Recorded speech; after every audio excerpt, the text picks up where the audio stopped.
এই অনুষ্ঠানটা কতটা পাদ্যময় হতে চলেছে। প্রথমেই আসি পেদুদার কাছে। আচ্ছা পেদুদা, এই পাদ কি একটা সত্যি লজ্জাজনক ব্যাপার? দেখুন, পাদ কিন্তু ছেলে মেয়ে জোয়ান বৃদ্ধ ধনী গরিব নির্বিশেষে প্রায় সকলেই দেয়। কেউ জোরে দেয়, কেউ আস্তে দেয়, কিন্তু কেউ স্বীকার করতে চায় না। এই ব্যাপারে জিজ্ঞাসা করলেই সবাই মুখ চেপে হাসে বা তর্ক করে। আমি মনে করি পাদ হলো মানুষের শরীরের একটি স্বাভাবিক ব্যাপার। এতে লজ্জার ও রাগের কোনো কারণ নেই। কিন্তু সবার সামনে যখন কেউ শব্দ করে পাদ দেয় এবং চিহ্নিত হয়ে যায় যে কে পাদটা দিল, তখন তিনি হালকা লজ্জাবোধ করেন। কিন্তু যখন কেউ শব্দবিহীন আস্তে করে ঝাঁঝালো গন্ধযুক্ত পাদ দেয়, তখন আশেপাশের মানুষ পাদ দাতাকে চিহ্নিত করতে না পারার জন্য পাদ দাতার তেমন কোনো লজ্জায় পড়তে হয় না। ধন্যবাদ পেদুদা। এবার আমি পাদম্বরদার কাছে আসছি। আচ্ছা পাদম্বরদা, আপনি তো পেদে পেদে বহু খেতাব জিতেছেন। তো আপনার মতে পাদ কত প্রকার এবং সেগুলি কেমন, যদি একটু বিস্তারিত বলেন। প্রথমেই বলি, পাদে পাদান্তি, পাদে শান্তি, পাদ নাই যার পোড়া কপাল তার। দেখো, পাদের আলোচনা করতে গেলে প্রথমেই জানতে হবে যে পাদ কাকে বলে। হ্যাঁ বলুন বলুন পাদম্বরদা। একটু শুদ্ধ ভাষায় বলি, যে বায়ু আমাদের পায়ুদার হইতে নির্গত হইয়া মানব কুলের নাসিকা রন্ধ্র ব্যাকুল ও উদ্গ্রীব করিয়া পাদ দাতা ও পারিপার্শ্বিক লোকজনকে এক অস্বস্তিকর পরিস্থিতির মধ্যে ঠেলিয়া দেয়, তাহাকেই পাদ বলে। আমার মতে পাদ সাধারণত তিন প্রকার। না না, কখনোই না, পাদ তিন প্রকার নয়, পাদ চার প্রকার। আমারে আগে কইতে দে, তারপরে তুই কবি। আপনি তাহলে তিন প্রকার বলছেন কেন? দেখ, তুই যখন বলছিলি তখন আমি কিন্তু চুপচাপ ছিলাম। এবার আমি বলছি, তুই কিন্তু চুপচাপ থাক, ডিস্টার্ব করবি না। আগে বলুন পাদ চার প্রকার, তারপরে চুপ হবো।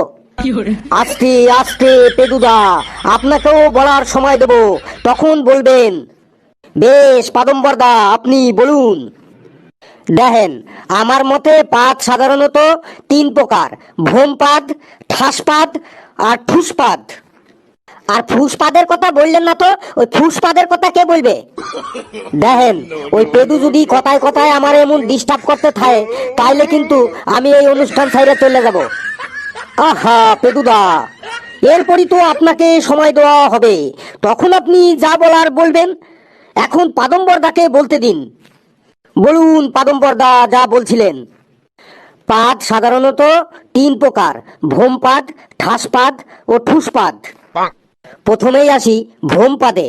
যে বায়ু পায়ুদার হইতে ভোম ভোম শব্দে নির্গত হইয়া মানবকুলের কর্ণকুহুর সচকিত করিয়া তোলে, তাহাকে ভোমপাদ বলে। আচ্ছা পাদম্বরদা, এই পাদে কি দুর্গন্ধ থাকে? এই পাদে কোনো কোনো সময় দুর্গন্ধ থাকে, আবার কোনো কোনো সময় দুর্গন্ধ নাও থাকতে পারে। তবে দুর্গন্ধ হইলেও এই গন্ধের পরিমাণটা খুবই কম। এরপরে আছে ঠাসপাদ। যে বায়ু পায়ুদার হইতে ঠাস ঠাস শব্দে নির্গত হইয়া মানব সমাজকে চমকাইয়া তোলে, তাহাকেই ঠাসপাদ বলে। এই পাদে কি গন্ধ হয়? এই পাদ অতি উচ্চ শব্দে নির্গত হইলে কি হবে? এর গন্ধ কিন্তু ভোমপাদের থেকে অনেক বেশি। এরপর বলুন। এরপর তিন নম্বরে আছে ঠুসপাদ বা জেন্টেলম্যান পাদ। যে পাদ পায়ুদার হইতে মৃদু শব্দে ঠুস করিয়া নির্গত হইয়া দুর্গন্ধে মানব কুলের নাসিকারন্ধ্র ব্যাকুল করিয়া তোলে এবং ছোটখাটো সভা ও মিটিং ও আড্ডাকে সাময়িক সময়ের জন্য অচলাবস্থার সৃষ্টি করিয়া তোলে, তাহাকেই ঠুসপাদ বলে। তার মানে আপনি বলছেন ঠুসপাদের শব্দ সব থেকে কম? হ্যাঁ, ঠুসপাদের শব্দ কম হইলে কি হবে? এর দুর্গন্ধ মারাত্মক। এই পাদের দুর্গন্ধ সম্পর্কে মানবকুলের কারো অভিজ্ঞতা কারো থেকে কম না। এই পাদের দুর্গন্ধের বিস্তারিত বিবরণ যত কম বলা যায় ততই ভালো। এবার পেদুদার কাছে আসছি। আচ্ছা পেদুদা, ওই ফুসপাদটা কি? ওর সম্পর্কে যদি একটু বিস্তারিত বলেন।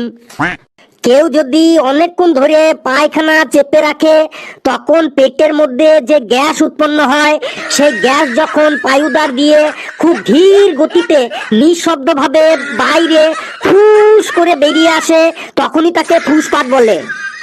এই ফুসপাদের গন্ধটা কেমন পেদুদা? এই ফুসপাদের গন্ধটাই সব থেকে মারাত্মক। এর গন্ধ এতটাই তীব্র যে আশেপাশে যারা থাকেন তাদের প্রায় দম বন্ধ হয়ে আসে ও অনেক সময় অনেকে বমিও করে দেয়। এর নাম ফুসপাদ হলো কেন? বেশিরভাগ ক্ষেত্রেই দেখা গেছে